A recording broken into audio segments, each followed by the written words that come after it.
이재영, 이다영 선수 사건을 보고 있으면 제가 참 이게 뭔가 싶은 게 별로 공정하지도 않고 이런 폭력을 방지하기 위한 어떤 교훈으로 삼기에도 별로 효과적이지 않은 것 같고 네. 어떻게 이 문제를 배구협회나 아니면 스포츠계가 처리를 해야 된다고 보세요?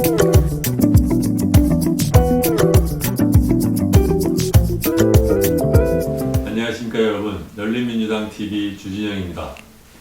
오늘은 최근 논란이 되고 있는 국가대표 배구 선수의 폭력 사건을 갖고 얘기를 나눠볼까 합니다. 오늘 모신 분은 과거 인권위원회 상임위원을 하셨고 그 이후에 문재인 정부 시절에 스포츠혁신위원회 위원장을 하셨던 문경란 선생님을 모시고 얘기를 나누겠습니다. 안녕하셨습니까? 네, 안녕하세요.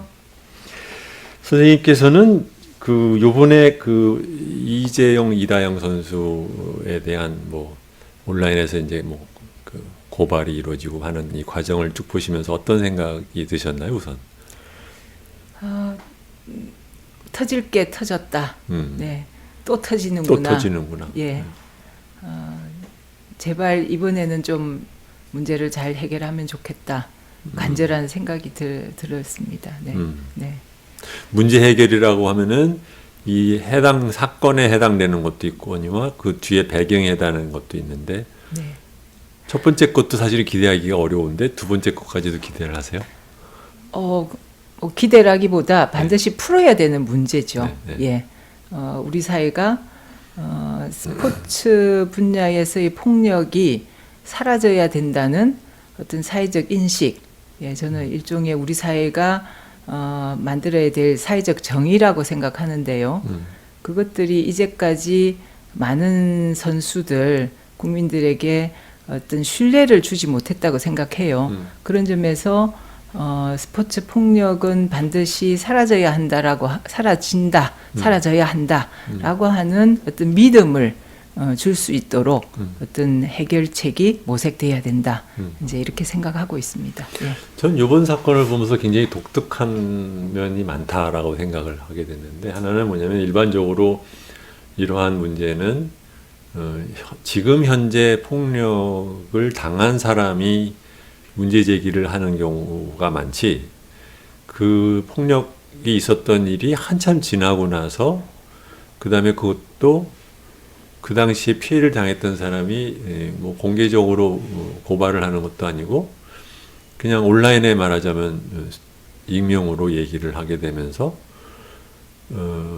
그것을 또 본인들이 또 인정을 하게 되면서 얘기가 이제 말하자면 이제 커진 거잖아요. 네. 이 굉장히 그 과정 자체가 보면 독특한 거죠. 네.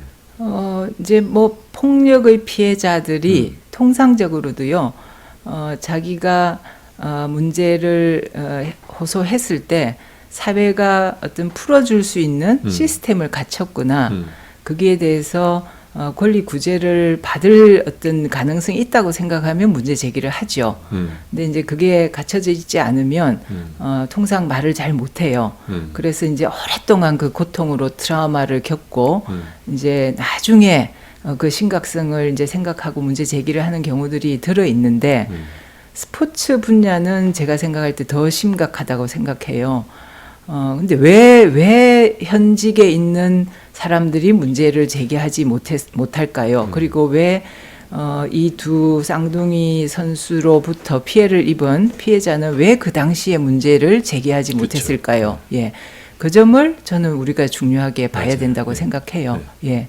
이제 그 점과 관련해서 답을 좀 제가 생각하는 답을 드린다면 아마도 그 선수가 그 당시에 문제 제기를 했다면 선수 생활을 계속하기가 어려웠을 겁니다. 예, 지금도 그 상황은 비슷한 경우들이 많아요. 최근에 작년에 저희가 그 철인 3종 경기에 고 최숙현 선수가 그야말로 극단적인 상황을 하지 않았습니까? 왜 그랬겠습니까? 그렇게 하지 않으면 자기가 문제 제기를 해도 아무도 우리 사회에서 들어주지 않으니까 결국은 그런 극단적인 선택을 할 수밖에 없는, 그러니까 그 문제가 심각하거니와 우리 사회가 그 문제를 풀어줄 수 있는 어떤 시스템과 제도를 갖추지 못했다는 것, 그것이 저는 어떤 반증이라고 생각해요. 예. 그래서 이전의 사람들, 선수직을 떠나는 선수들은 목소리를 낼 수 있지만 현직에 있는 선수들은 목소리를 못 내는 거죠. 못 내는 이유는 문제를 심각성을 못 느껴서가 아니라 내가 이 문제를 제기했을 때 오히려 불이익을 더 받을 것이라고 생각하기 때문에 목소리를 안 내는 거겠죠. 그 점이 저는 이 문제에서 우리가 굉장히 중요하게 짚고 넘어가고 이 문제가 관련된 어떤 대안을 모색하는 어떤 계기가 되고 이 문제가 던지는 의미이지 않을까 이렇게 생각을 합니다. 예. 네, 약간 한 발짝 뒤로 좀 돌아가서요. 문 선생님은 이 스포츠 인권에 대해서 어떤 계기로 관심을 갖게 되셨는지, 제가 알기로는 이제 원래 네. 시작은 여성학을 공부하셨는데 네. 중앙일보에 들어가서 기자를 하시다가 네. 여성 전문 기자를 하시다가 네. 그만두시고 그다음에 이제 인권위원회를 네. 가셨잖아요. 네. 이제 거기서부터 시작된 건가요? 그렇습니다. 제가 국가인권위원회에 2008년도에 제가 이제 상임위원으로 일을 하게 됐는데요. 제가 약간 운명 같다는 느낌이 들어요. 이제 일을 하기 시작한 지 일주일 됐을 때 한 방송사에서 스포츠와 성폭력에 관한 인권 보고서라고 하는 1시간짜리 심층 보도물이 이제 방송이 됐어요. 방송국에서. 예. 네. 어느 그 방송국이었죠? KBS 방송이었죠. KBS. 예. 이제 그걸 보면서 제가 사실 그 당시 너무 충격을 받았어요. 왜냐하면 말씀하신 대로 저는 이제 인권위 이전에는 여성 전문 기자를 하면서 한국에서 그 사이에 이슈가 됐던 여러 가지 여성과 관련된 이슈를 잘 알고 있다고 생각을 했는데 스포츠 영역에서 그런 성폭력이 있다는 거를 처음으로 알은 거예요. 근데 저만 그런 게 아니라 저를 잘 아는 뭐 그런 운동을 네. 하는 사람들도 그래서 이렇게 어마어마한 거대한 인권의 사각지대가 있었구나. 그걸 보고 제가 이제 이걸 그냥 두면 안 되겠구나 이렇게 생각을 하고 이제 관심을 가지게 됐고요. 그러다 보니까 그만큼 스포츠계가 폐쇄적이고 한 구석에 자기들끼리 있는 그렇죠. 폐쇄적이기도 하고 사회적으로도 격리돼 있고. 예, 박수를 이제 메달을 따거나 좋은 성적을 내면 박수만 쳤지 그 이면에서 일어나고 있는 상황에 대해서 국민적 관심이 없었던 거죠. 그렇죠. 예. 그러다가 이제 제가 그래서 이 문제가 과연 그 보고서에 따르면 참 심각하고 만연돼 있는데 정말 어느 정도인지도 잘 모르는 거예요. 그래서 이제 실태 조사를 한번 해보자. 그래서 이제 전국에 그 당시에 16개 시도였는데요. 중고등학교 학생 이제 운동부 선수들을 대상으로 이제 폭력, 성폭력, 학습권 침해 이 세 가지를 이제 실태 조사를 해봤어요. 폭력, 성폭력, 학습권 침해. 네, 예. 네. 그러니까 이제 운동을 하면서 공부를 너무 안 시키는데 이제 저희는 학습권 침해라고 본 거죠. 네. 그때 제 기억에 이제 아마도 저는 이제 이 이재영, 이다영 선수가 중학교 때 있었던 일이라고 하는데 한 10년 정도 그때네요, 됐다는 딱 딱 말하자면. 그때죠. 폭력을 당한 경험이 있다는 게 무려 78.8%가 나왔어요. 예, 조사를 해보니까. 그리고 이제 성폭력 같은 경우는 이제 언어적 성희롱에부터 시작해서 강간까지 굉장히 스펙트럼이 넓었는데요. 한 63% 정도. 예. 그리고 이제 학습권 같은 경우에는 운동 경기에 출전을 하게 되면 공부를 하는 시간이 한 2시간 미만. 공부를 거의 안 한다는 얘기죠. 이제 그게 사회적으로 굉장히 큰 반향이 있었고요. 이제 그러면 이걸 어떻게 해야 되지?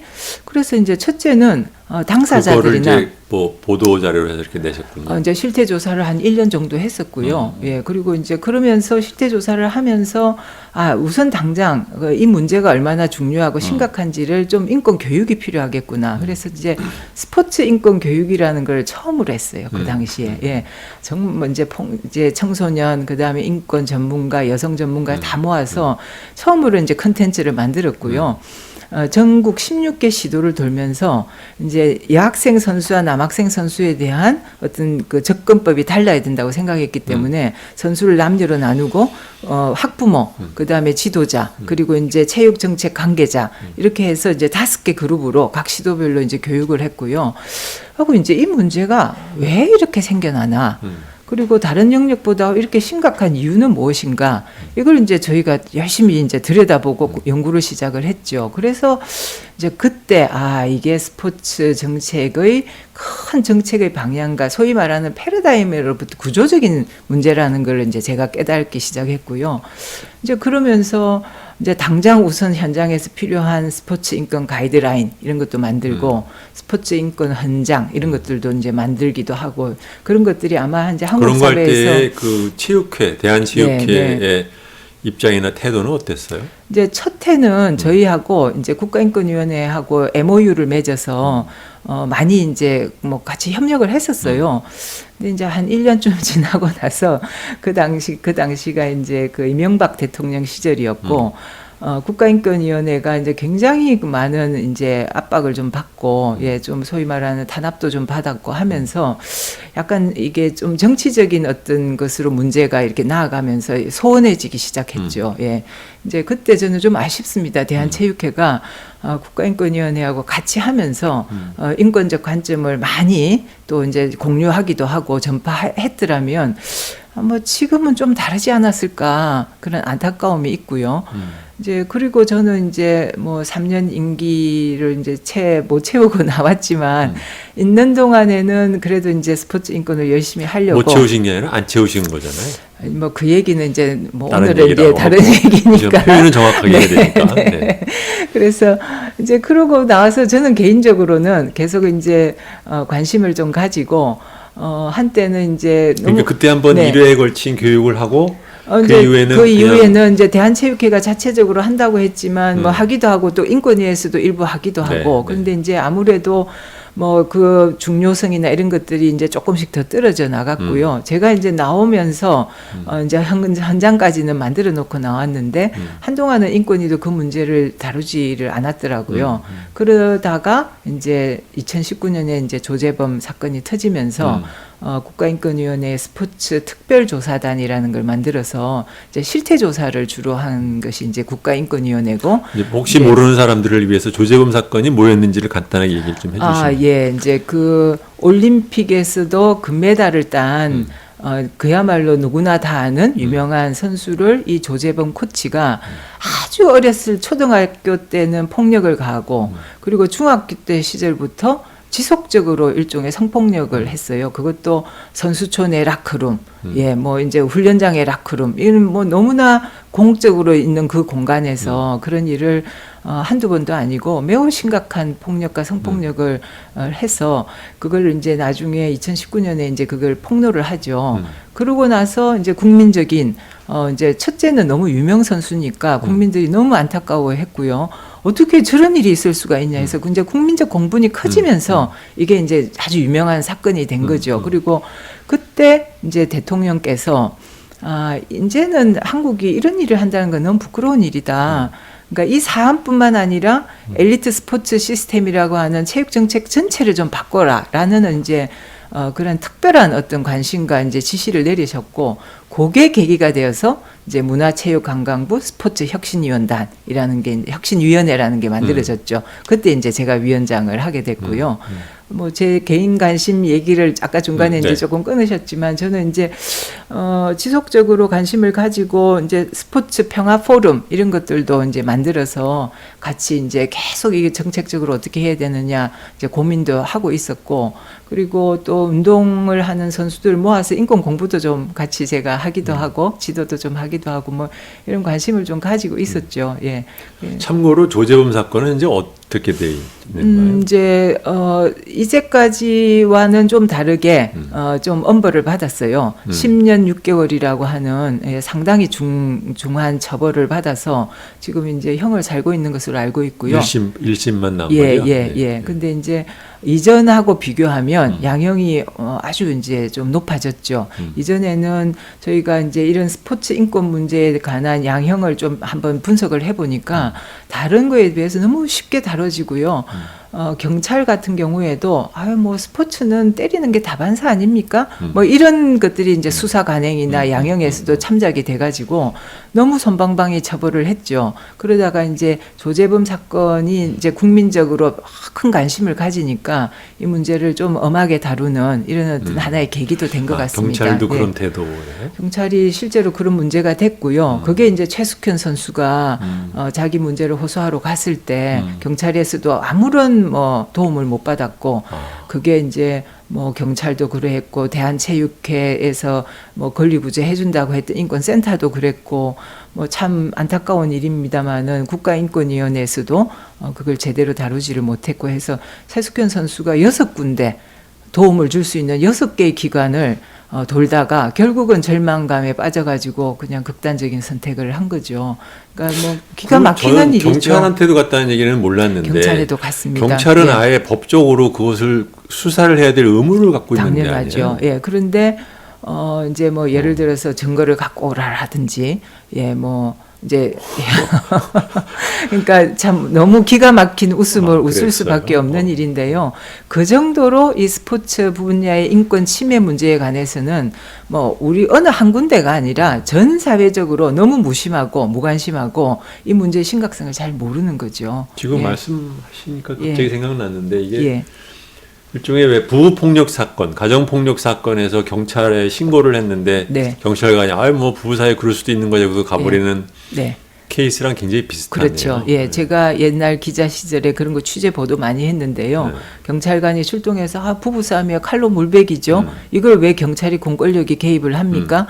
뭐 이렇게 해서 수도 없이 많은 문제들. 그래서 오히려 더 피해를 입은 여성들이 경찰 들어가고 나면 더 많은 또 인권 침해, 뭐 폭력을 당하고 이런 문제들이 막 계속 보도가 되면서 이게 아니구나. 부부 칼로 물베기가 아니라 엄격한 심각한 인권 침해 문제다라고 해서 이제 국가가 법도 만들고 그리고 이제 피해자들을 보호해 줄 수 있는 기관도 만들고 가해자에 대해서 강한 어떤 징계 처벌도 내리고 그러면서 이제 조금씩 나아지는데요.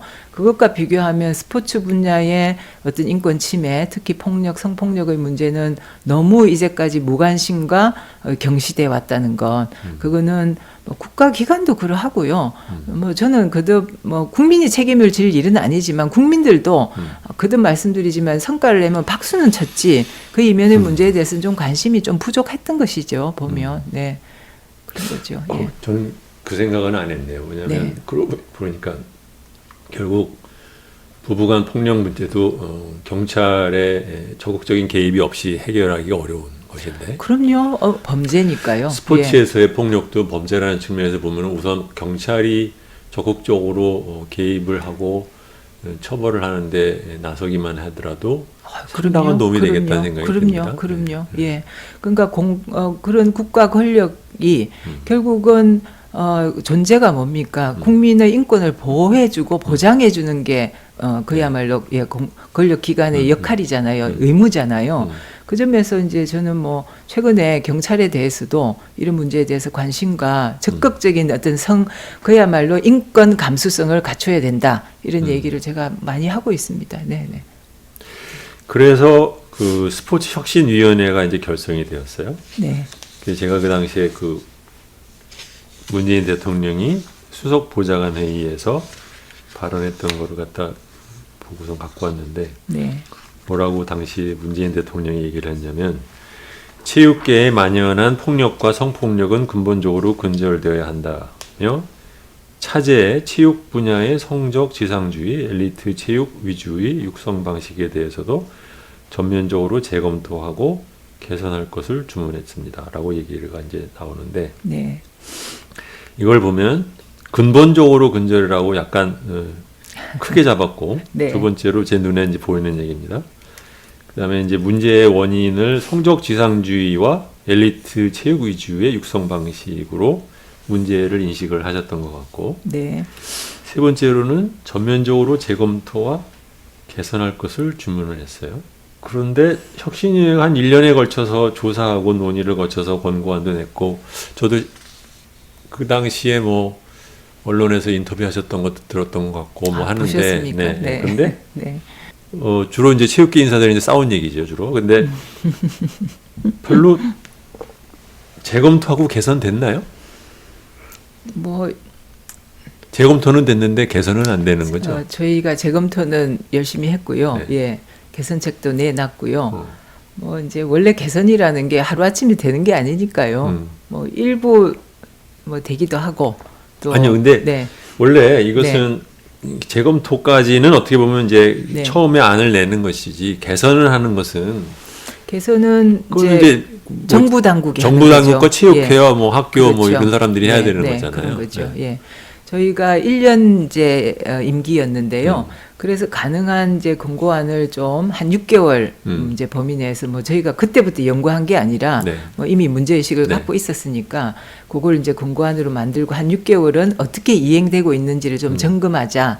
예. 근데 이제 약간 뭐 시간이 좀 지연되는 바는 있긴 했지만 이행의 과정을 좀 점검은 했어요. 그런데 이게 이제 단기적인 정책도 있지만 중장기적인 그렇죠. 게 많다 네. 보니까 1년 임기로서는 도저히 그걸 다 커버할 수가 없어서 사실은 지금은 어떻게 이행이 되고 있는지를 뭐 누가 점검을 하고 있는지 잘 모르겠고요. 주요 권고안이 주로 권고 주요 내용이 뭐였어요? 혹시 기억나는 거 있으세요, 선생님? 예. 예.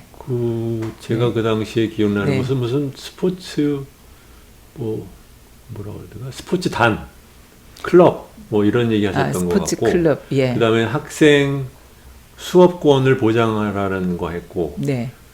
말하자면 전국대회 같은 거 그런 거 네. 학기 도중에 그렇게 하지 말라 네, 뭐 그런 네, 얘기 네, 하셨던 네, 것 같고 네.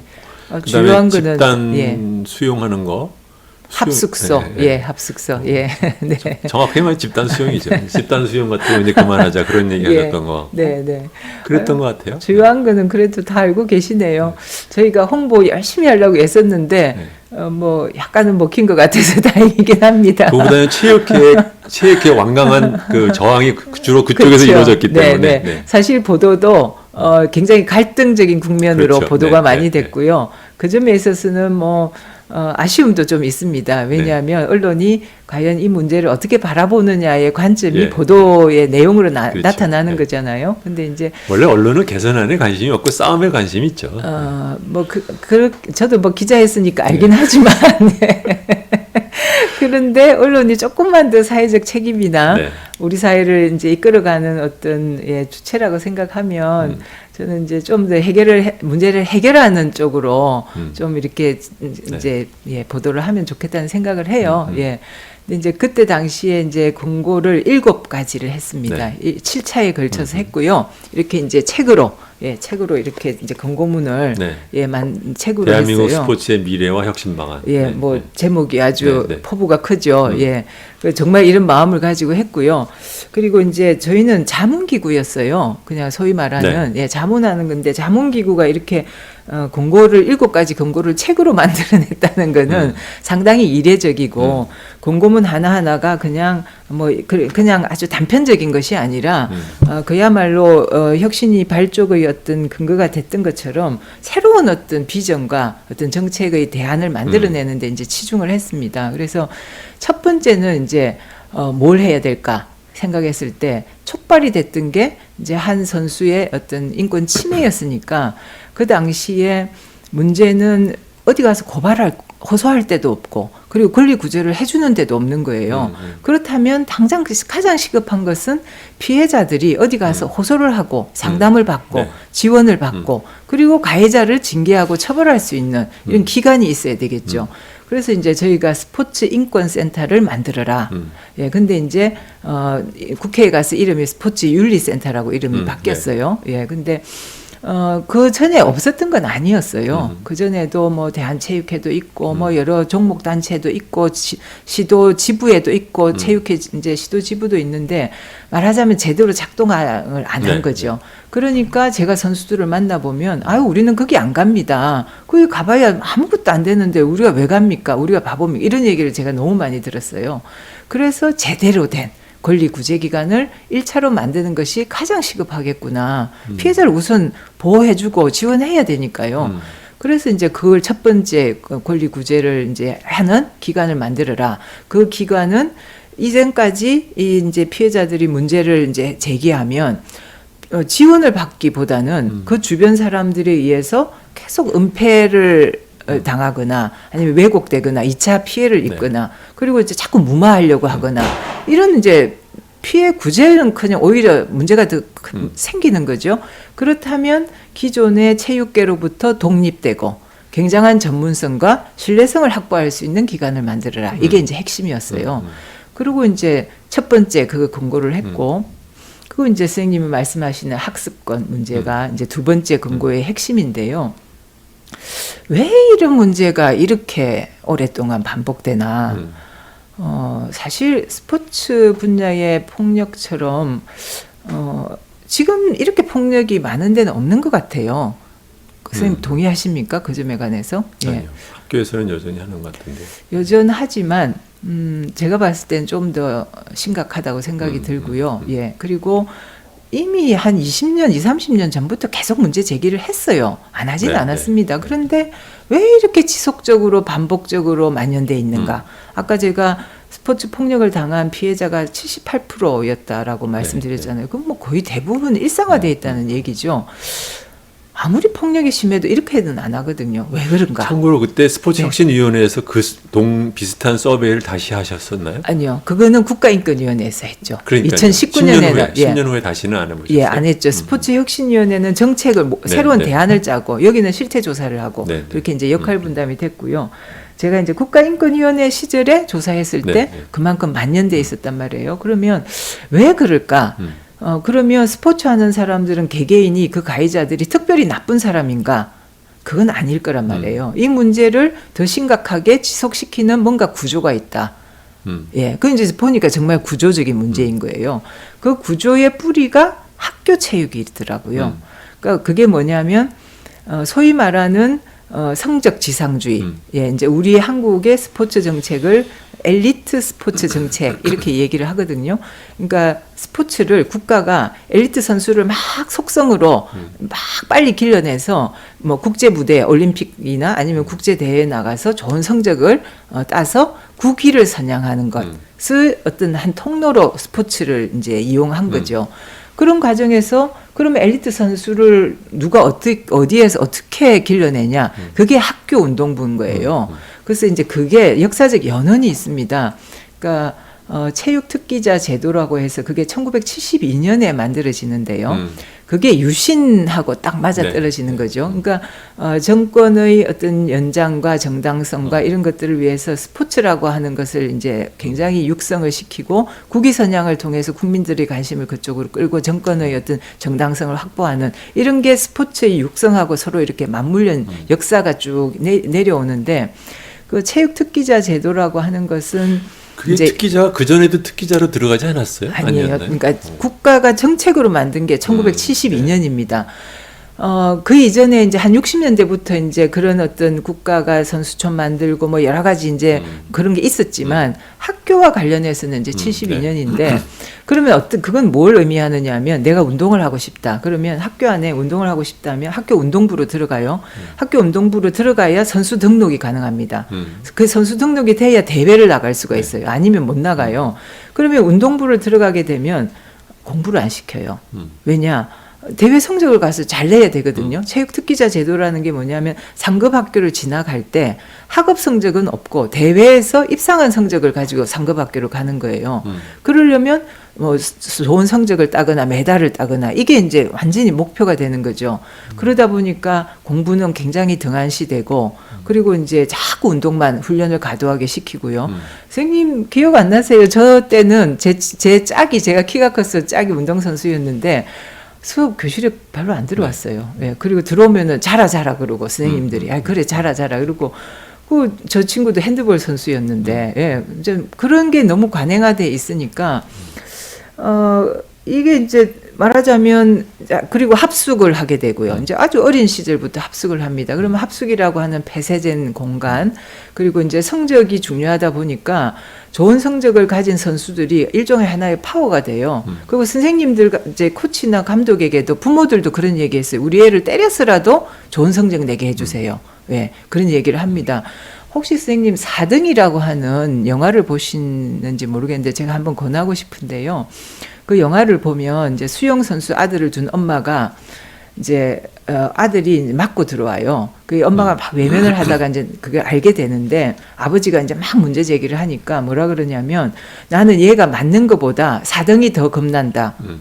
사등이 더 걱정된다. 이렇게 얘기를 해요. 그 엄마가 비정상적인 엄마여서가 아니라 얘가 1, 2, 3등에서 4등으로는 뭔가 안 되는 거예요. 그런 구조를 만든 거죠. 말하자면. 그러니까 예. 그렇게 입상을 못하면 네. 특기자로 진학이 안 돼요? 진학이 하기가 굉장히 어려워지죠. 이제 돼 좋은 있는데요? 학교.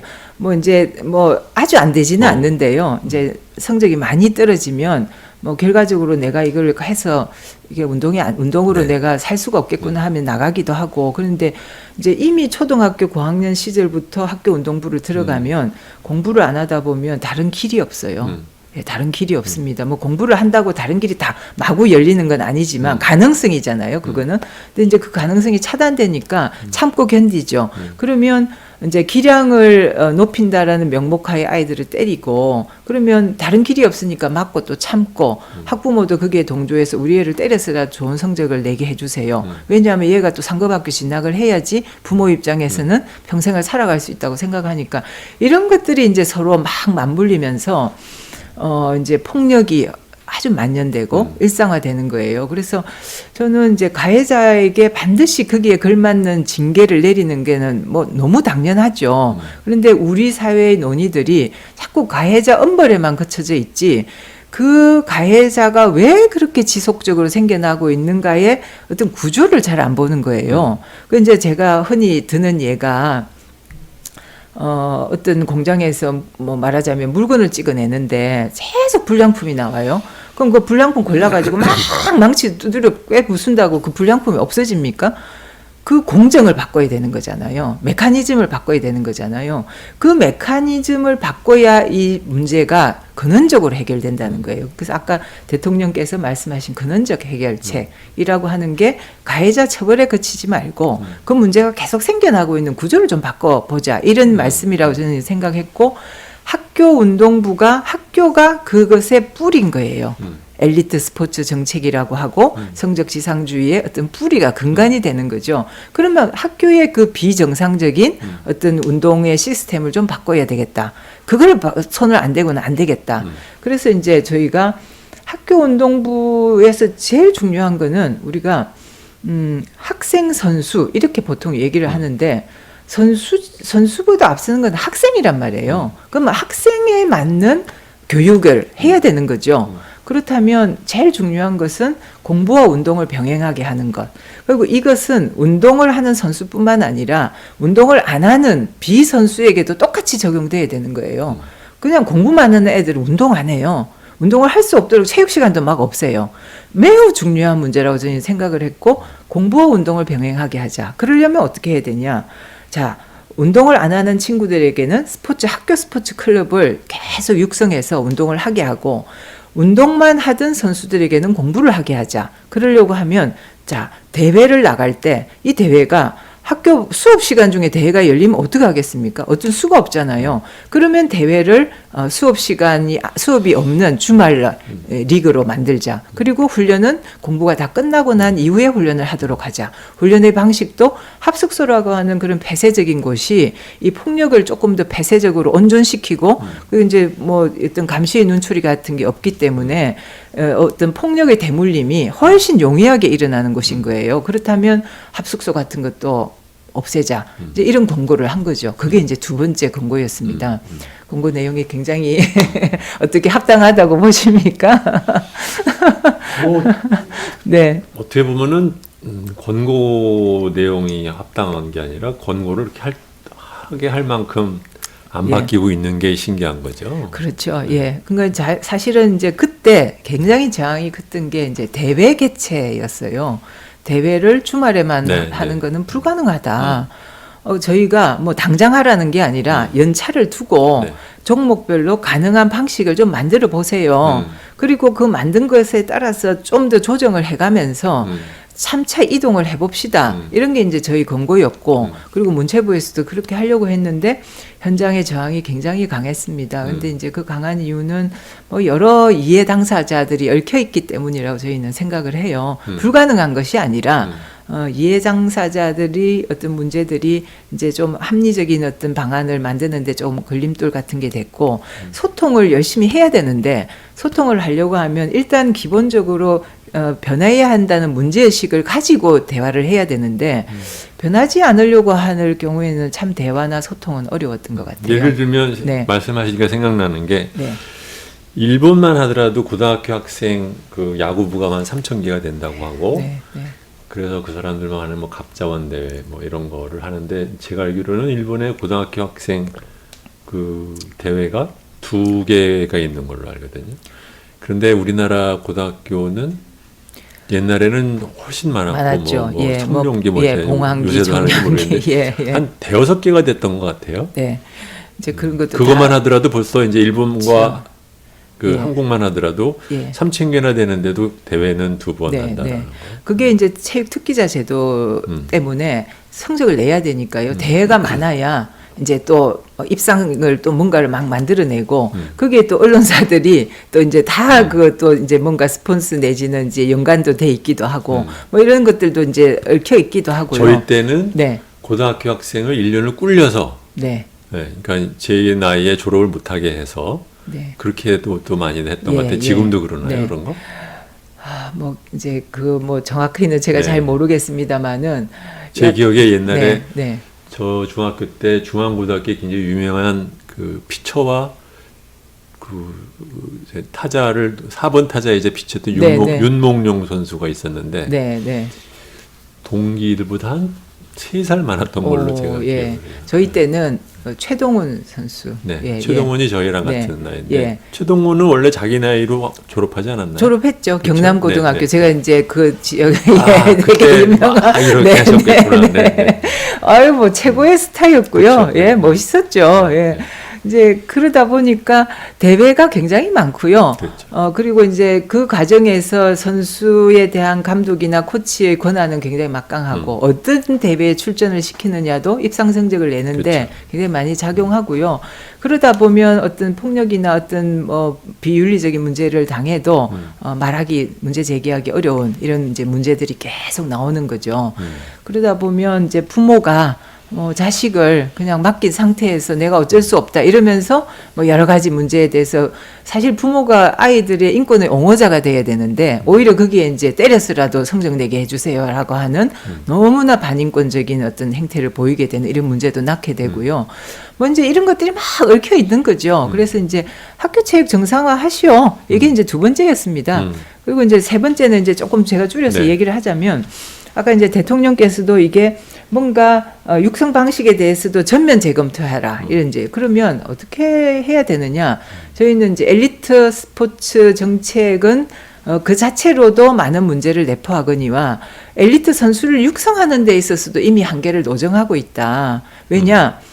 이런 막 인권 문제들이 생기니까요. 아이들이 운동을 하고 싶어도 운동을 안 시키는 부모도 또 있어요. 그렇죠. 예. 그러니까 선수층이 자꾸 얇아지는 거예요. 두터워져야 되는데, 넓어지고 두터워져야 되는데, 자꾸 얇아지니까, 그러면 선수를 육성하는 방식을 오히려 확 더 바꾸자. 어떤 방식이냐. 스포츠라고 하는 것을 어떤 국위를 선양하는 하나의 방편으로 삼을 것이 아니라 스포츠 그 자체가 온 국민들이 자신의 어떤 정신 건강과 육체적인 건강을 그야말로 안전하게 하고 또 이걸 하나를 스포츠 자체를 권리로서 향유하는 스포츠가 하나의 복지가 되는 그런 식으로 이 스포츠를 바꿔야 되고 자리매김을 하는 것이 옳다. 그거는 뭐 이미 한 60년대부터 서구 유럽 같은 데서는 이미 방향을 그렇게 잡고 있고요. 그래서 이제 캐치플레이즈가 스포츠 for all. 모두를 위한 스포츠라는 거예요. 그러니까 엘리트 선수만을 위한 스포츠가 아니라 모두를 위한 스포츠. 근데 저희는 엘리트 스포츠 정책을 없애자는 게 아니라 엘리트 스포츠 정책과 학교 스포츠 정책과 생활체육이 서로 이렇게 삼각대로 균형을 맞추면서 훨씬 더 이게 조화롭게 국가가 정책을 펴는 것이 국민을 위해서도 좋고 선수를 위해서도 좋다. 이게 이제 저희의 관점이었고 사실은 뭐 이게 제 개인 생각이 아니라 많은 여러 나라의 정책들을 검토한 결과입니다. 그것이 선수를 육성하는 데도 더 좋다는 거죠. 이제 그러려고 하면 국가가 투입하는 어떤 예산이나 아니면 선수를 육성하는 방식이나 이런 게 달라져야 되고, 특히 이제 스포츠 분야에 있어서 일종의 조금 더 소수층, 근데 여성들 같은 경우 운동 참 안 시키잖아요. 어릴 때부터 여성이나 장애인이나 아니면 이제 이 고령 사회에서 노인이나 아니면 아동이나 아니면 이제 요즘 같은 다문화 사회에서 이주자나 이런 사람들에게 어떻게 좀 더 스포츠를 하나의 권리로서 더 잘 할 수 있도록 하는 정책과 제도가 뭐냐, 이런 걸 이제 특별히 더 신경을 써야 되는 거죠. 그래서 그런 방향이 나아가야 된다. 이게 이제 세 번째 근거였고, 그것을 뒷받침하는 기본법이 스포츠 기본법이라고 해서 그 스포츠의 목적 자체가 국위선양이 아니라 국민의 행복한 삶과 복지 그리고 하나의 권리로서 자리 딱 위치를 완전히 법률적으로 이제 그거를 명시하는 법을 하나 만들자. 그리고 실제적으로는 그 법이 지금 네. 우리나라 국민체육진흥법을 배치하는 법으로 생각하셨어요? 이제 뭐 저는 아니면 다른 걸로 대체라기보다 생각하셨어요? 이제 기능이 조금 달라지는 거죠. 그러니까 이제 일종의 스포츠에 대한 국가 정책의 기본 모법이라고 이제 지금은 모법이 국민체육진흥법인데요. 사실은 너무 많이 개정을 해서 좀 너덜너덜합니다. 그래서 기본 법을 없애는 건 아니고 그 법은 투대 또 이제 권리로서 딱 명시하는 이런 법을 하나 만들자는 게 이제 그러니까 체육 정책의 패러다임이 전환을 위해서는 이 스포츠의 어떤 위상을 자리매김을 분명하게 해주는 거죠. 그 점은 뭐 저희 개인적인 의견이 아니라 우리가 그렇게 좋아하는 올림픽에서도 올림픽 헌장의 제4조, 일반원칙 제4조에 보면 스포츠는 인권이다. 이미 그렇게 명시하고 있어요. 그러니까 그때 인권이라는 거는 인권 침해를 당했을 때 권리 구제를 받는다. 이 차원을 훨씬 넘어서서 스포츠 그 자체가 굉장히 인간다운 삶을, 소위 말하는 존엄한 삶을 살는데 보장되어야 될 하나의 권리, 행복한 삶과 복지를 위해서 반드시 필수적인 하나의 권리, 이런 걸로 이제 자리매김을 하는 거죠. 그리 되면 저는 국가가 예산도 더 많이 투입해야 된다고 생각하고요. 국민들이 스포츠를 누릴 수 있도록 시설도 인프라도 훨씬 더 많이 깔아야 되고, 뭐 그 밖에 여러 가지 지원 정책들이 더 가는 것이 옳다고 생각을 합니다. 국민체육회와 대한체육회와 그 올림픽위원회를 갖다 분리하자는 건과 같은 거는 생각 안 하셨어요? 그것도 7번째 권고를 했죠. 왜냐하면 이 많은 문제에 큰 책임을 가진 것이 대한체육회라고 생각을 하고요. 이제 당국도 중요하지만 이제 한국을 대표하는 체육 단체 아니겠습니까? 국가 예산을 1년에 4천억을 써요. 그리고 지방자치단체에다 뿌리는 돈까지 하면 한 5천억 정도의 권한을 갖고 있습니다. 그러면 첫째는 스포츠 인권 문제를 해결해야 되고요. 그리고 이 스포츠의 여러 가지 이제 실제적으로 이행을 하는데 엘리트 스포츠뿐만 아니라 전 국민을 위한 스포츠 정책을 이행을 해야 되는 거예요. 그 점에 있어서 대한체육회의 역할이 너무 좀 문제가 있다. 공공성에 있어서 저는 이제 좀 문제가 있다고 생각해서 공공성을 확보하고 공공적인 어떤 역할을 하는 것이 대한체육회. 그리고 올림픽도 또 중요해요. 또 그렇다면 선수의 기량을 높이고 국위를 뭐 또 국제 무대에서 맹활약을 하기 위한 KOC 이제 한국 올림픽 위원회를 분리를 해서 여기는 올림픽 이제 그야말로 엘리트 선수들을 좀 더 적극적으로 지원하고 대한체육회는 그야말로 전 국민을 위한 스포츠 정책을 이행하는 것으로 좀 분리를 하는 게 낫겠다. 그래서 이제 저희가 분리를 하자고 권고를 했는데 그것이 이제 엘리트 선수 죽이기다. 이제 소위 말 엘리트 죽이기다. 이렇게 공격을 굉장히 많이 받았어요. 근데 제가 왜 엘리트 선수들을 미워하겠습니까? 그럴 이유도 없고 국가를 위해서도 중요하고 오히려 한계에 달한 이 정책을 이제는 전환해서 엘리트를 살리는 길이다.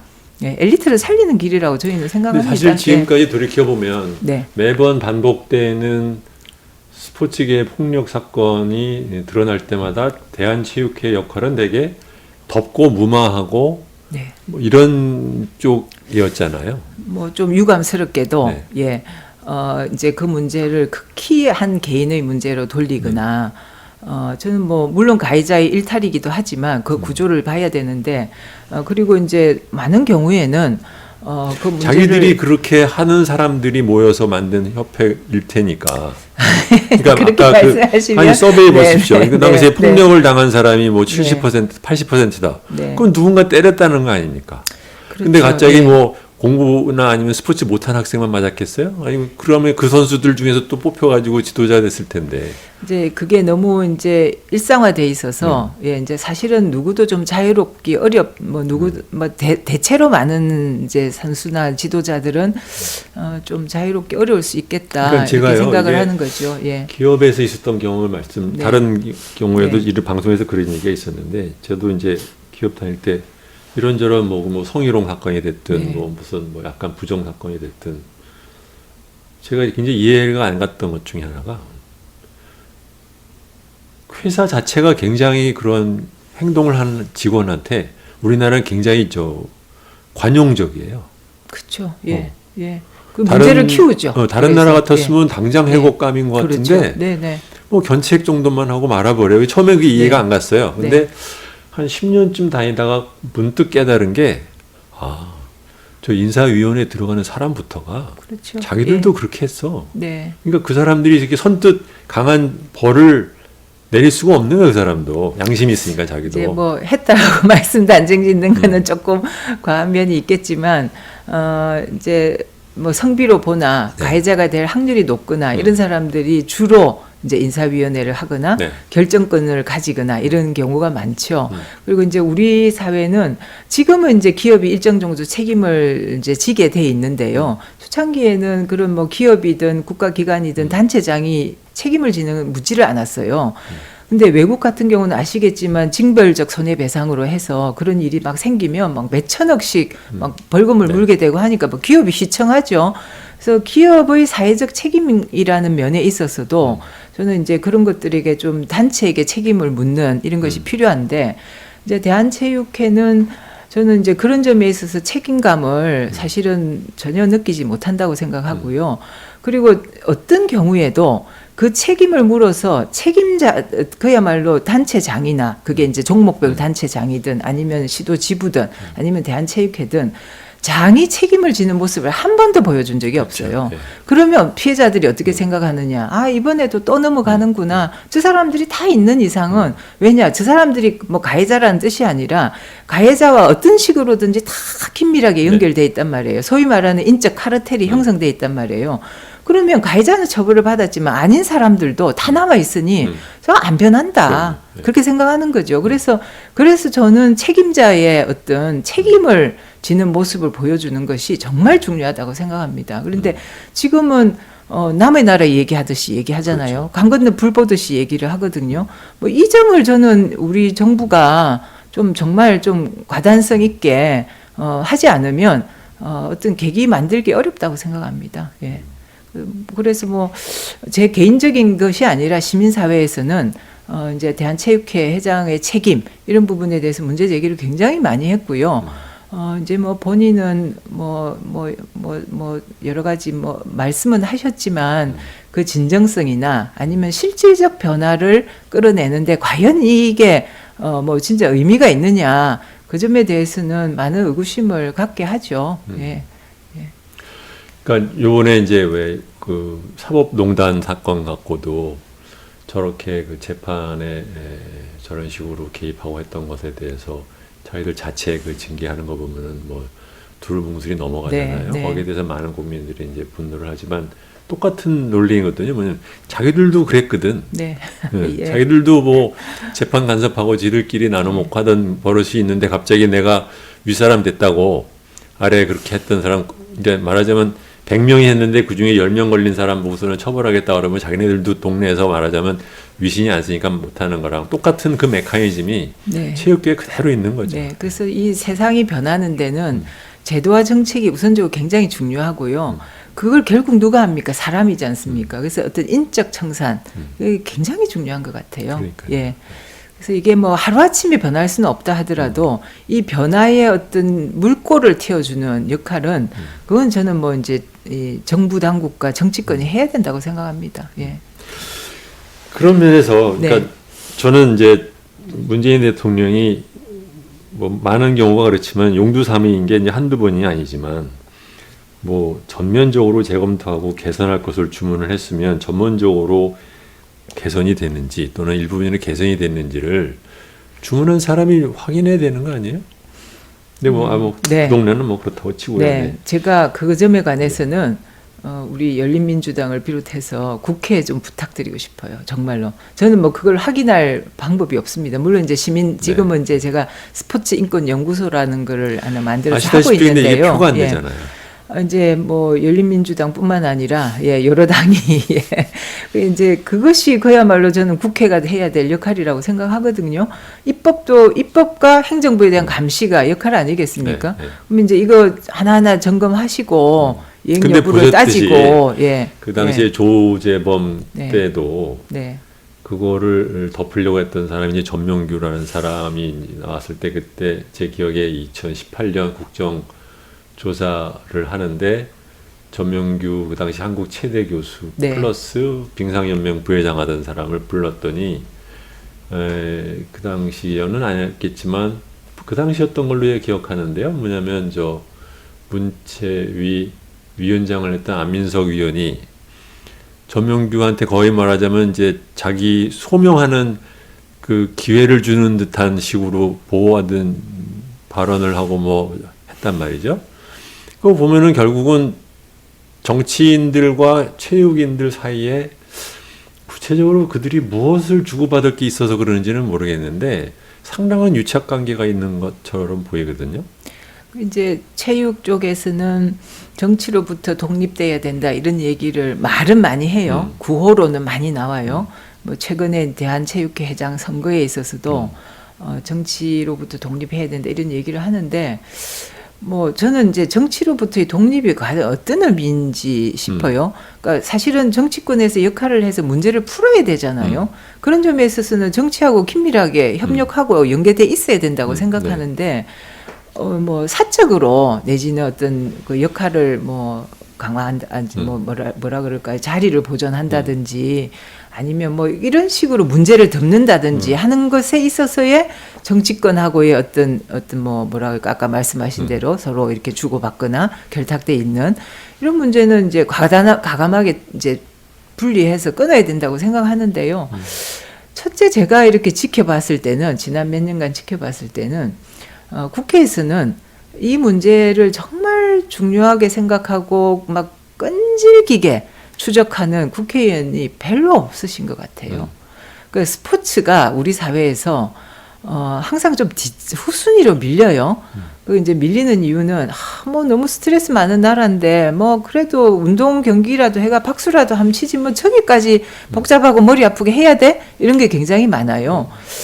뭐 정치권은 그럴 일은 전혀 아니지 않습니까? 근데 이제 다른 주제보다 스포츠가 항상 좀 덜 중요하게 생각되는 부분도 있는 것 같고, 저는 뭐 이 문제를 좀 집요하게 그야말로 추적하고 자기 중요한 임기 중에 중요한 주제라고 생각하는 국회의원들이 좀 많아져야 된다고 생각합니다. 예. 제 기억에 그 예. 당시에 안민석 의원이 전명규 씨한테 후히 말하면 도리어 변명할 수 있는 기회를 주는 식으로 몰아갔을 때 그 당시에 이제 손혜원 의원이 조재범 코치가 보낸 편지를 공개를 하고 그 다음에 전명규 씨가 소위 말하면 그 조재범을 위해서 입을 막기 위해서 인터뷰를 막게 하고 했다는 그 녹취록을 공개를 했었단 말이죠. 근데 그 당시에 제가 자세한 얘기는 못 들었는데 그때도 손 의원이 가장 크게 겪었던 그 절벽이 뭐냐면 기자, 체육 관계자, 뭐 정부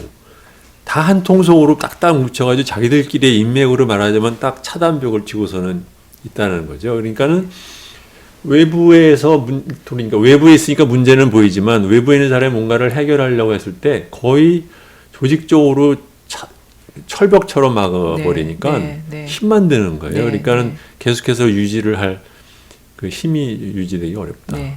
그러니까 이제 어떤 조직이나 어떤 분야도 근강하려면 저는 굉장히 투명하고 외부하고 이렇게 소통이 잘 돼야 되잖아요. 근데 이제 체육계가 그런 점에 있어서 굉장히 폐쇄적이에요. 그러니까 운동선수 출신이냐 아니냐 이런 거 굉장히 많이 가르고 마치 체육은 체육인이 아니면 뭘 모르는 것처럼 얘기를 하시는데 스포츠 인권 문제를 풀려고 하면 비체육인 중에서 인권 전문가도 있고 예컨대 장애 전문가도 있고 정책을 아는 사람도 있고 이렇게 해서 체육의 또 현장의 목소리를 반영하면서 서로 어떤 목소리를 모아서 뭔가를 만들어내야 되는데 그런 배타성이 굉장히 커요. 비체육인에 대해서 배타성이 큰데 저는 그것이 굉장히 어떤 일종의 기득권을 유지하겠다는 것과 그리고 문제를 온전시키는 그 하나의 어떤 그 방편이라는 생각이 많이 들었어요. 그래서 이 문제에 대해서는 더더욱 저는 뭐 체육인이 첫째는 체육인 지도자들이 좀 각성하고 앞장서셔야 된다고 생각하고요. 이 문제를 심각하게 받아들여야 됩니다. 그런데 아무리 들여다봐도 체육계 자체의 자정은 좀 기대하기 힘든 것 같아요. 근데 그건 체육계뿐만 아니라 아까 말씀하셨다시피 우리가 뭐 사법부 농단 같은 경우에도 자체적으로는 안 되는 한계가 있단 말이에요. 그러면 외부의 사람들과 함께 하는 그렇죠. 이게 이제 있어야 되고요. 아마 이제 손혜원 의원께서도 그런 어떤 이 장벽, 엄청난 장벽을 아마 절감을 하셨던 것 같은데 국회에서도 저는 뭐 그런 점에서 비체육인 의원들께서 더 두드리면 뭐 이제 더 두드리셔야 된다고 생각합니다. 참고로 여러분 혹시 네.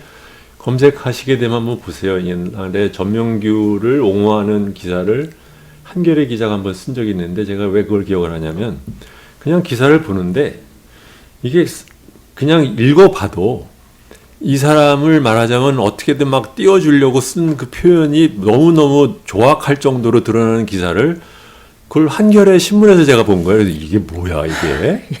근데 그만큼 말하자면 언론계 사람들이랑 네. 이 사람들이 엄청 네. 그러니까 검찰과 기자들이 결탁되어 있는 것 못지않게 스포츠계 인사들이랑 기자들도 엄청나게 결탁되어 있는 것 같아요. 뭐 기자 출신으로서 참 제가 아니 근데 참 그러니까 네, 여쭤보고 싶은데 아니, 네. 검찰은 또 그렇다고 치는데 네. 왜 기자들이 스포츠계 인사들이랑 그렇게 또 결탁이 되나요? 무슨 이제 뭐가 있어서? 스포츠 기자들은 네. 약간 이제 오랫동안 그 분야를 맡아요. 네. 이제 다른 분야는 막 부서를 왔다 갔다 하기도 하는데, 그러니까 스포츠 자체를 또 첫째는 스포츠 기자들은 좋아해요, 스포츠를. 유난히 좋아해서 내가 이거 꼭 해야 되겠다 해서 네, 네. 오래 계시기도 하고, 다른 부서하고 이동을 거의 안 하거든요. 근데 이제 좀 고이면 문제가 되지 않습니까? 이제 좀 건강한 모습을 찾기는 좀 어려운 것 같아요. 전문성도 네, 있지만, 그리고 이제 스포츠가 우리가 언론에서 보도할 때도 마치 이제 일종의 경주식으로 보도를 하고 이제 그 경기만 보도를 하지 그 경기 이면에 어마어마한 문제에 대해서는 관심이 너무 없어요. 네. 그리고 너무 일방적인 이제 정보만을 저는 접한다고 생각해요.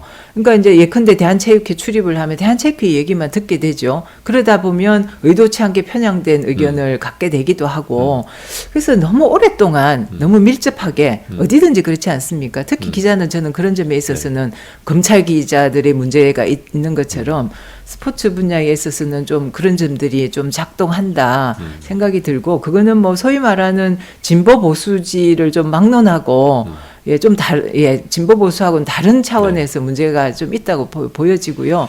그래도 이제 최근에 모 언론사는 저한테 이제 막 이 문제를 가지고 이제 막 취재를 하는데 제가 사회부 기자세요? 이렇게 했더니 아니고요. 스포츠부입니다. 이래서 제가 감사하다 그랬어요. 고맙다 그랬어요. 네.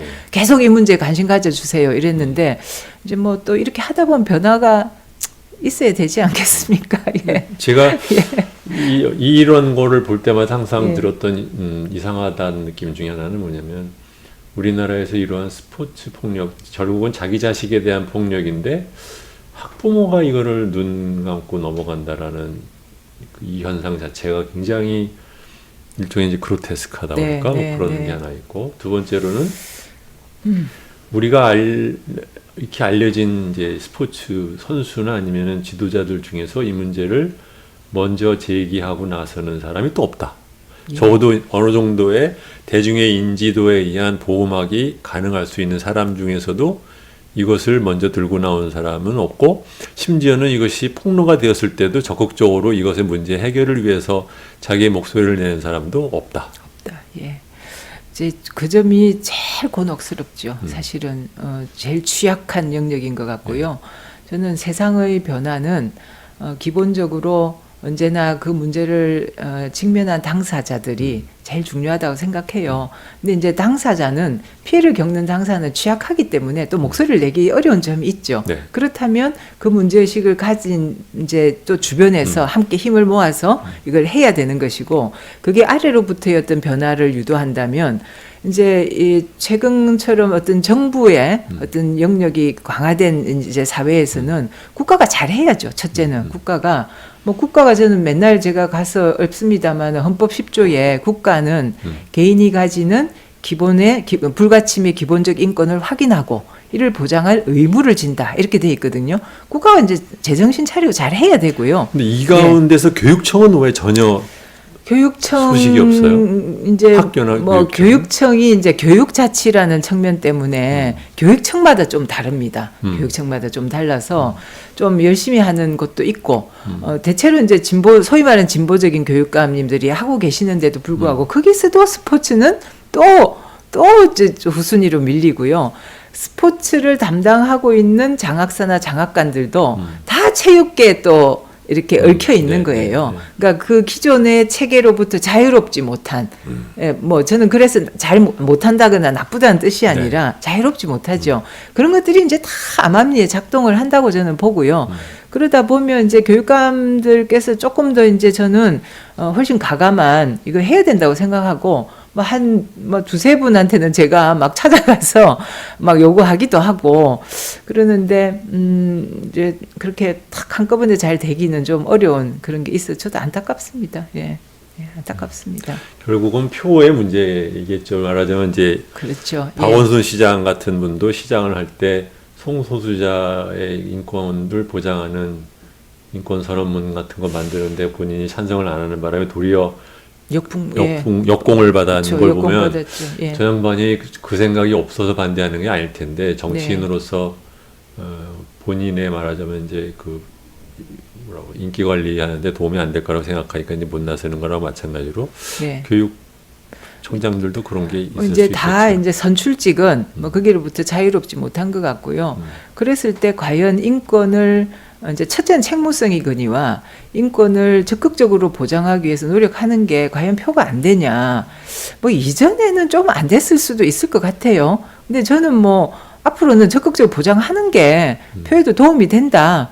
이제 저는 그렇게 생각해요. 그러면 이제 선거하시는 분들은 저렇게 뭘 모르는 소리를 하냐, 뭐 저보고 그렇게 얘기하는데, 저는 뭐 이제 인권 하는 사람이어서 그냥 하는 소리가 아니라 길게 보면 뭐 박원순 시장님도 마찬가지지 않았나요? 인권의 변호사였다가 그렇게 함으로써 사실은 굉장히 지지도가 막 많이 이렇게 영향을 주기도 하고 이랬는데, 이제는 그것이 인권을 옹호하는 것이 표하고도 직접적인 연관이 되게 하려고 하면 인권을 지지하는 국민들이 저는 많아져야 되고, 당사자들이 목소리를 내야 되고, 그러면 당사자들이 목소리를 낼 수 있도록 제도와 시스템을 만들어줘야 되고, 또 열심히 교육도 해야 되고, 그리고 당사자들도 뭐 이거를 그냥 아주 눈앞에 보이는 이해관계보다도 자기의 미래를 생각해야 된다고 보거든요. 그 조금만 10년 앞만 내다보면 10년 앞 내다보면 좀 저는 달라지라고 생각해요. 이전의 10년과 앞으로의 10년은 좀 달라지지 않겠습니까?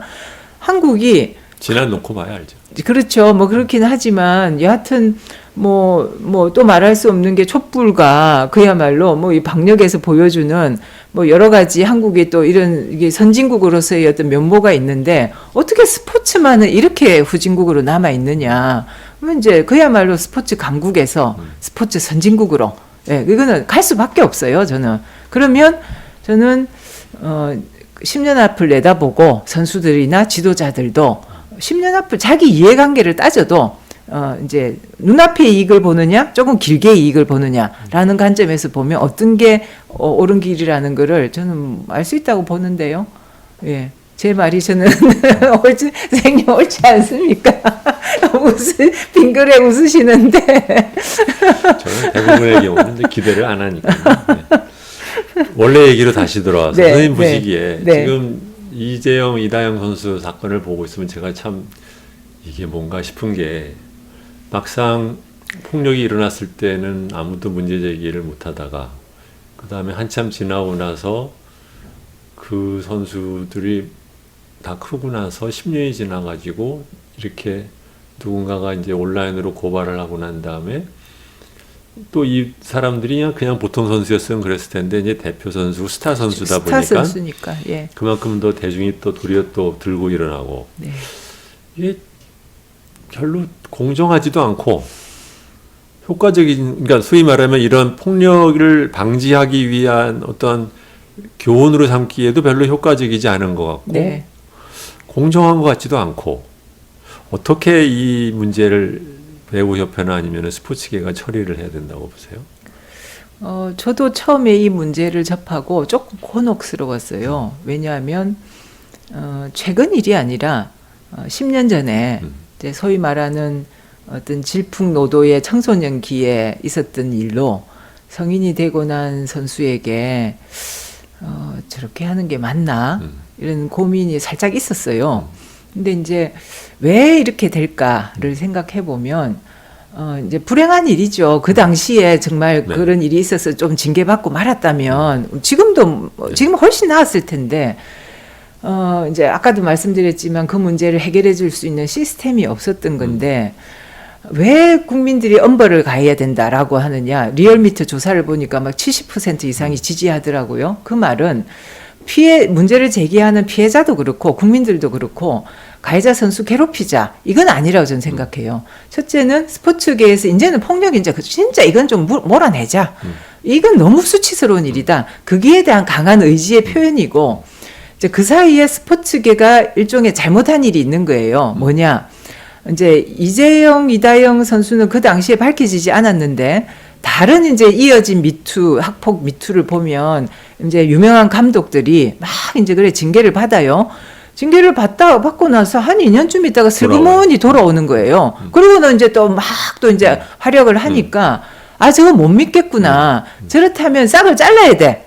이런 생각을 이제 갖게 되는 거죠. 그리고 그때 못했던 거에 대한 절망감이 분노로 이렇게 저는 표출이 돼서 이런 방식으로 막 나오는데 이게 이제 막 좀 번져나갈 염려도 있는데요. 뭐 저는 어떤 것이 옳다라고 제가 말씀드리긴 참 어렵지만 이 문제에서 우리는 과연 뭘 해야 되는가 라고 생각을 하면 저는 이게 뭐 과거를 돌아가서 과거지향적이 되는 것이 아니라 현재에서 시사하는 바를 우리가 잘 알고 미래를 향해서 나아가야 된다고 생각하거든요. 그렇다고 해서 처벌하지 말자거나 징계하지 말자는 얘기는 아닙니다. 이게 법적으로 따지면 뭐 사실 공소시효 같은 게 끝났지만 징계에 준하는 사회적 책임을 물어야 돼요. 예, 그것도 좀 가혹하다고 싶을 정도로 묻는 것이 이 어떤 이 폭력을 끊는 어떤 결단이다. 그걸 딱 보여줘야 그리고 이제 그래야 이게 경종을 울리는 거라고 생각하고요. 다른 한편으로는 정말 이걸 원하는 사람들이 뭘 생각할까? 그렇다면 폭력이 용인되지 않는다라고 하는 우리 사회의 어떤 아까도 말씀드린 일종의 정의, 스포츠 분야와 스포츠 폭력과 관련된 정의를 확고하게 저는 세우는 거라고 생각해요. 그러면 정말 앞으로는 그게 일어나기 어렵겠구나. 일어났어도 정말 모두가 다 처벌받고 선수로서의 생명이 진짜 위험하겠구나. 이걸 분명하게 보여주면 저는 그 정의를 세우는 것이 가장 최선의 치유책이 아닐까.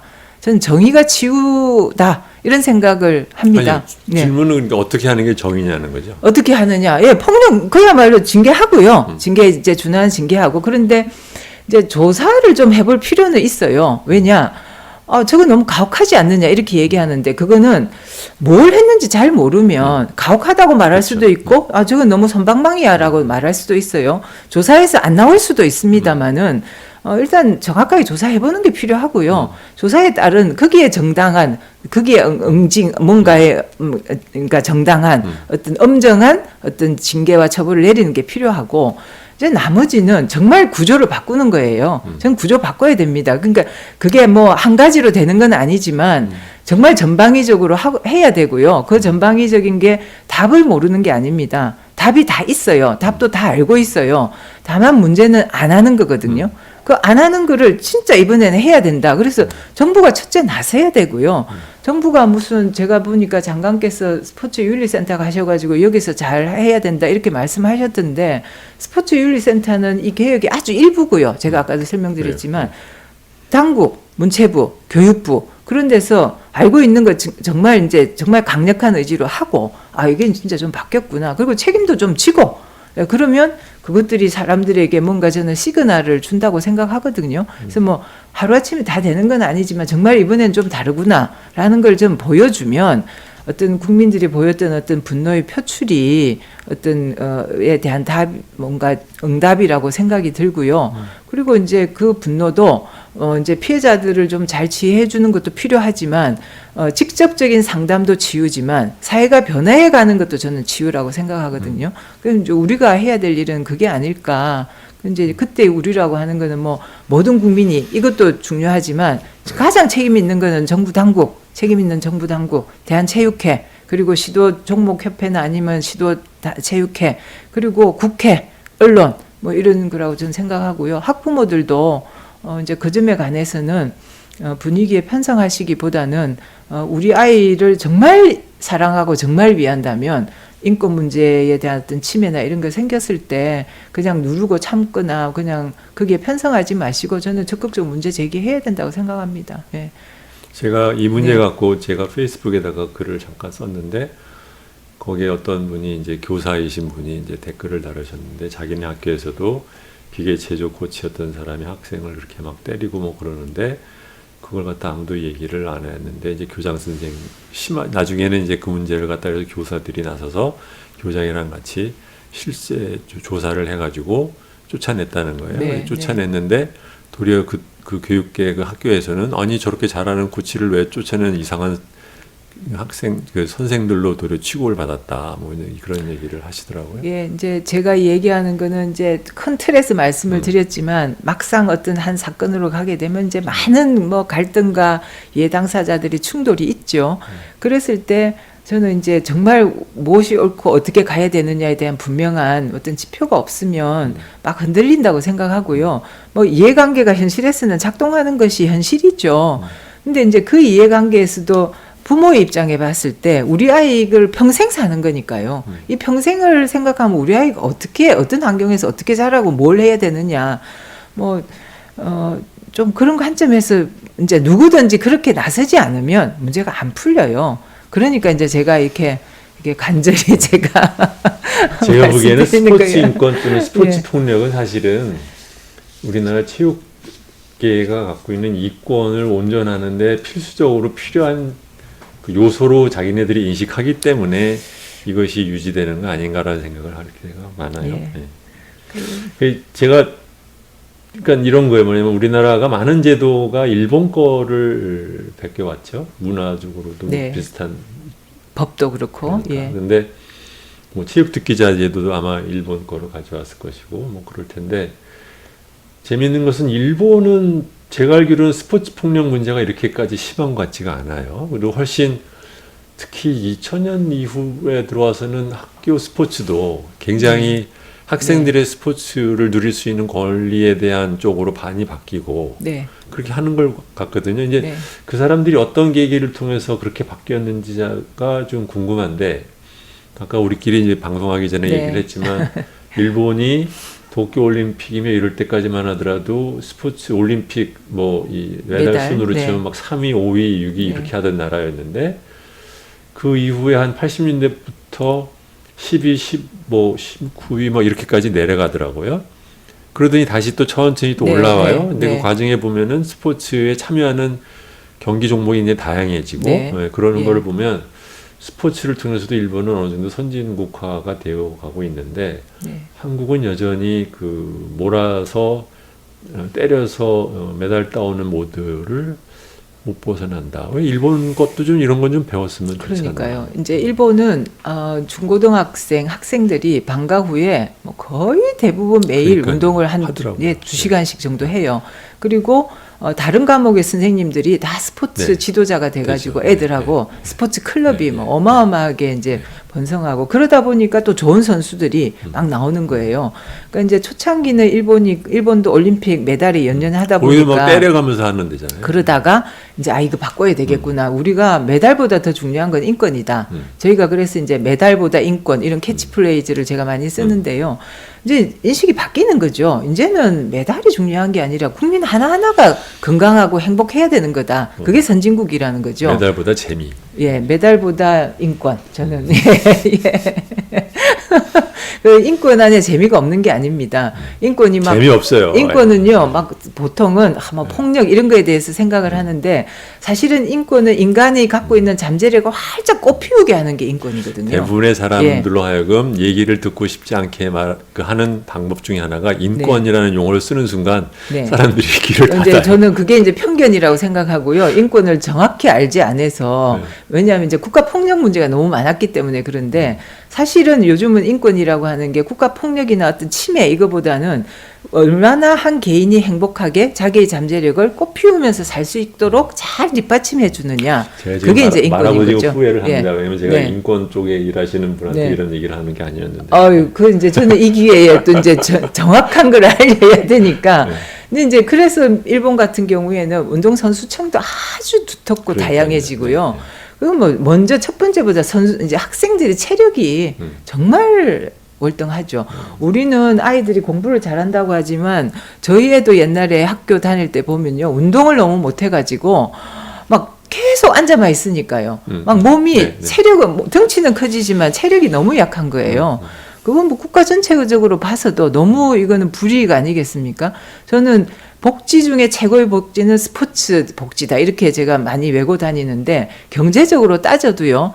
스포츠에 투자를 하면 나중에 건강이 좋아져서 의료라든지 여러 가지 면에서 훨씬 경제적이에요. 훨씬 경제. 그거를 어느 외국 학자가 조사를 연구를 한 걸 제가 한번 본 적이 있는데요. 뭐 여러 가지 면에 있어서 스포츠는 뭐 많은 국민에게 널리 전파해서 전 국민이 이제 다 그런 거 즐기지 않습니까? 저는 이제 좀 있는 돈이 좀 있는 분들은 좋은 스포츠 클럽이나 뭐 이런 걸 가시는데 이제 국가가 훨씬 더 다양하게 어떤 인프라를 깔고 해서 좀 취약한 계층들 특히 노인들 같은 경우에 뭐 경제적인 여력이 좀 안 돼도 자기의 건강과 이 노후의 행복한 삶을 위해서 스포츠를 적절한 수준에 즐길 수 있도록 하는 것 이제 그런 게 이제 그게 선진국이죠. 네, 여러분 어떻게 들으셨는지 모르겠는데 시간이 많이 흘렀습니다. 스포츠계의 폭력 문제는 워낙 관련된 사람들의 고착화된 이권이 오래가는 문제라서 뭐 대통령이 말한다고 해서 이렇게 바뀔 수 있는 문제는 아닐 것이고 아마 제 생각에는 피해를 당한 사람이 뭐 미투 운동과 마찬가지죠. 그러니까 피해를 당한 사람이 목소리를 내고 자기가 얻을 수 있는 불이익에도 불구하고 같이 동참하는 사람이 늘어날 때 그럴 때 이제 조금이나마 이제 금이 가는 게 아닐까 이제 그런 생각을 합니다. 제가 보기에는 우리나라의 기득권층이 스포츠 폭력에 대해서 개선할 생각이 있어 보이지는 않습니다. 그렇다 하더라도 한 번씩 또 이런 얘기를 또 한번 해야 되는 거죠. 네, 안녕히 계십시오. 네, 감사합니다. 네.